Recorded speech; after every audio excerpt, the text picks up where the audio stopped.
Visakha steel plant లో అనుకోని ప్రమాదం జరిగింది. దాంట్లో దాదాపు ఒక 9 మంది 10 మంది మృతి చెందారు కార్మికులు. బాధాకరమైనటువంటి ఘటన. సరే, ఇందులో ఎవరి తప్పిదం లేకపోయినప్పటికీ కూడా జరిగినటువంటి ప్రమాదం అనేది అందరినీ కలిచివేసింది, మన అందరికీ తెలుసు. సాధారణంగా ప్రమాదాలు జరిగినప్పుడు ప్రభుత్వాలు గన స్పందించకపోతే, సకాలంలో స్పందించకపోయినా లేదా బాధిత కుటుంబాలను ఆదుకునే ప్రయత్నం చేయకపోయినా ఖచ్చితంగా విమర్శించాలి. దాన్ని నేనేమి కాదన్ను. అయితే నిన్న విశాఖలో బాధాకరమైనటువంటి ఘటన జరిగిన వెంటనే ప్రభుత్వ యంత్రాంగం మొత్తం కూడా ఆ విశాఖ స్టీల్ ప్లాంట్ బాధితుల దగ్గరే ఉన్నారు.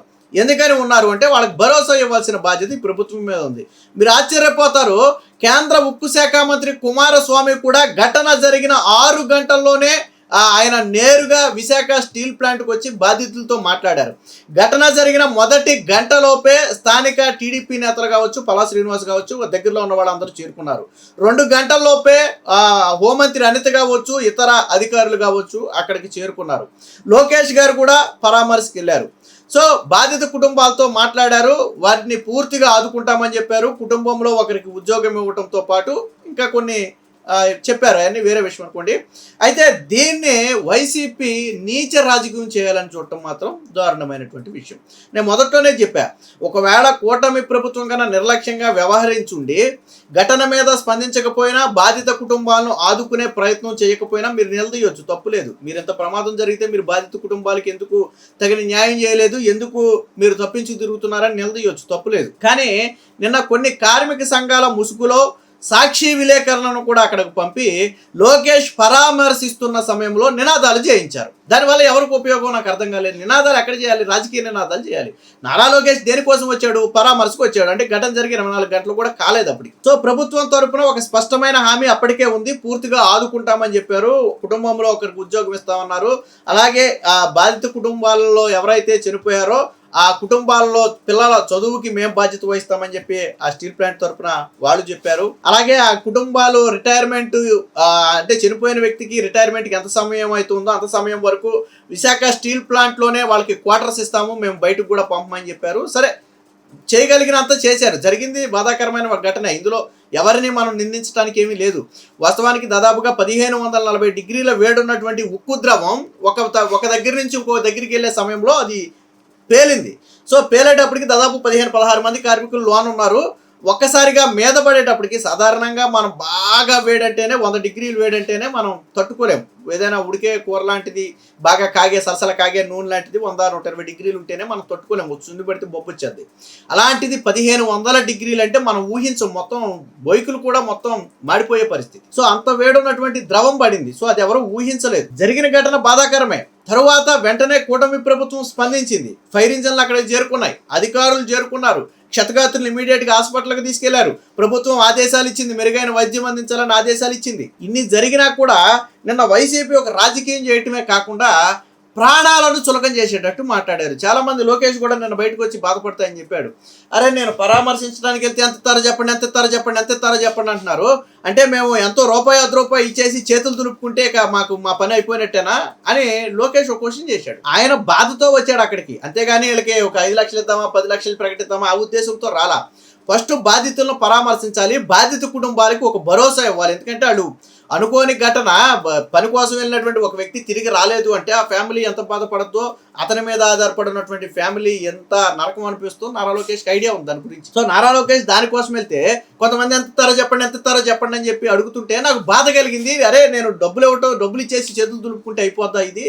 దీనికోసమేనా ఇంత? దానికోసం అసలు నిజంగానే డబ్బులు ఇచ్చి చేతులు దులుపుకోవాలంటే చంద్రబాబు గారు ఒక ప్రకటన చేస్తే అయిపోద్ది, నారా లోకేష్ గారు వెళ్ళాల్సిన అవసరం లేదు. అది ఉద్దేశం అయితే. ఇలాంటివి జగన్ గారు చేసేవాళ్ళు గతంలో. మీకు అంటే ఎందుకు చూపించాల్సి వచ్చిందంటే, వైసీపీ రాజకీయం చేస్తుంది కాబట్టి గతంలో ప్రాణాలను ఎంత చులకం చేసి మాట్లాడారనేది నేను ఒకసారి వినిపిస్తా, చూడండి ఒకసారి.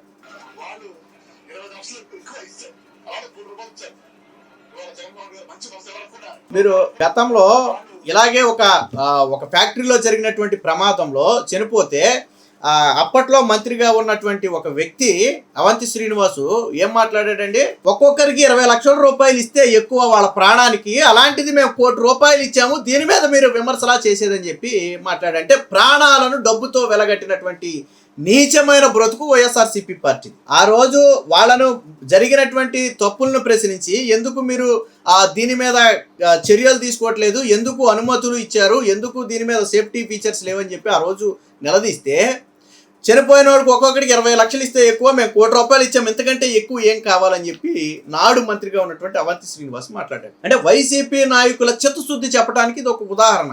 కానీ నిన్న నారా లోకేష్ గారు ఏం మాట్లాడారు ఒకసారి చూడండి. అంటే డబ్బులు ఇచ్చి చేతులు దొరుకునే అదా మా బాధ్యత. నేనేమన్నా కుటుంబాలను ఆదుకుంటాను, ఇస్తామని చెప్పి అంటే ఎలా మీరు అవుతున్నారు. ఒక ఆయన ఏమన్నాడంటే విచిత్రం, కార్మిక నాయకుడు ఏమన్నాడంటే అసలు ప్యాకేజ్ ఇవ్వకుంటే ప్లాంట్ తెరిచేది కాదు కదా, ప్లాంట్ తెలుసుకుని ఉంటే మంచి చనిపోయారు కాదు. అక్కడే విధానం ఉంది.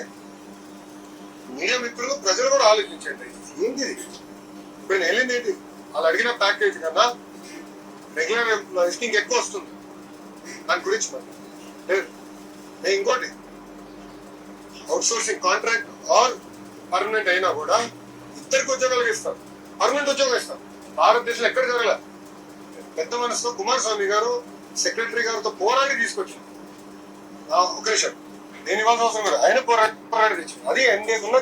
విన్నారు కదా లోకేష్ గారు చెప్పింది అదే. కొంతమంది మాట్లాడుతుంటే నాకు బాధ వేసింది.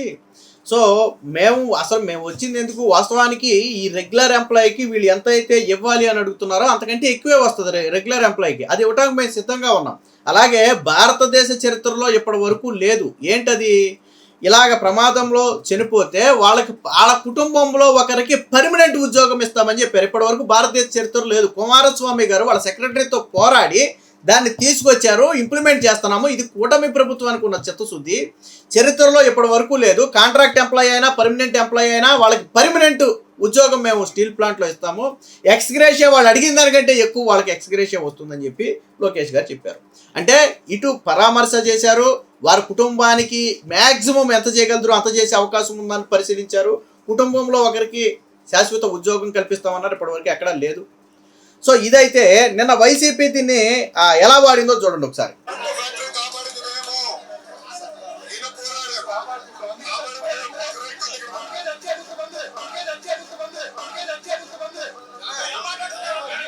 ఇప్పుడు ఎక్కడైతే ఇప్పుడు ఇక్కడ ప్రశ్నిస్తున్నారు చూడండి, వెనకమాల ఎవరైతే ఉన్నారో వాళ్ళు ఎవరో నేను ఒకసారి మీకు చూపిస్తా చూడండి. ఇక్కడ దరిద్రం ఏంటంటే నారా లోకేష్ మాట్లాడిన సందర్భం వేరు. మేము రాజకీయం చేయటానికి రాలేదు, మేము బాధితులను పరామర్శించడానికి వచ్చాం. మీరు రాజకీయం చేయాలంటే బయటికి వెళ్ళిపోవచ్చు, ఇక్కడ కాదు రాజకీయం, బయట చేసుకుందాం, ఇక్కడ రాజకీయం మాట్లాడొద్దు. సో విశాఖ స్టీల్ ప్లాంట్ మీద మాకు చిత్తశుద్ధి ఉంది, దాన్ని కాపాడిందే మేము, కాబట్టి మీరు మాకు చెప్పొద్దు అని లోకేష్ గారు అంటే ఈ మొదటి మొక్క అంతా తీసేశారు. ఈ మొదటి మొక్క అంతా తీసేసి వీళ్ళు కేవలం ఏంటిది, నారా లోకేష్ అక్కడికి వెళ్ళి స్టీల్ ప్లాంట్ని మేమే కాపాడామన్నాడు, ఇది కరెక్టా అని చెప్పి దాన్ని వక్రీకరించారు. సో మరి అంటే చూడండి వైసీపీ నీచ రాజకీయం ఎంత ఉందంటే, నారా లోకేష్ చెప్పిన విధానం ఏంటి, మీరు రాజకీయం చేయాలంటే బయటకు వెళ్ళిపోండి అని ఆయన క్లియర్గా చెప్పాడు. ఆయన మీరు రాజకీయం చేయాలంటే ఆయన బయటకు వెళ్ళిపోండి అని క్లియర్గా చెప్పాడు ఆయన. ఏనండి ఒకసారి